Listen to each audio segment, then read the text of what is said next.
leaky chemicals, a massive amount of dead bugs, and animal waste all around the facility. That's what the Missouri Department of Agriculture found at the St. Louis County Animal Shelter. Now the facility is losing its license. Our Annie Krall is live outside the shelter after hearing from officials about these violations. Annie. Mike, on February 13th, an inspector with the Missouri Department of Agriculture also found rusty pipes, dogs in kennels that were too small for them, and expired medications at this Olivet location. The Missouri Department of Agriculture confirmed for us yesterday in these reports, along with many other details, that yes, the county is trying to right the ship without a valid state license.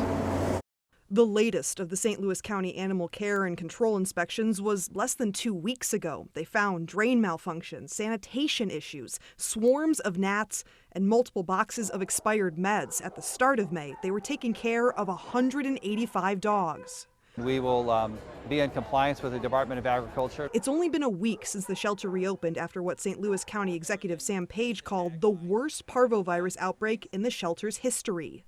The animal shelter is a complicated operation for sure.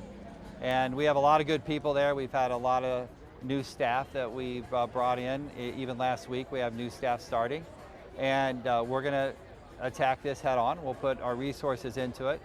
Laura Stallard was an animal control officer at the shelter from September 2024 to April, but says she left because of burnout and what it actually was like behind closed doors. And it's really a bummer. The staff is miserable and so frustrated and so unhappy, and they do it for they only stay for the animals. Stallard is now even more worried about the operational and even legal ramifications of losing a license like this. But if you could get in trouble for transporting animals without a license, then technically speaking, the ACOs couldn't transport them. So like if there was an aggressive dog or, a dog that attacked people, another dog, they could catch it, but they couldn't pick it up. The Department of Agriculture tells us that the county has submitted a new license application as of Friday. And if you'd like to come here and help one of the animals still at the shelter, you can. They're still open for adoptions. Reporting live in Olivet, Annie Krall, 5 on your side.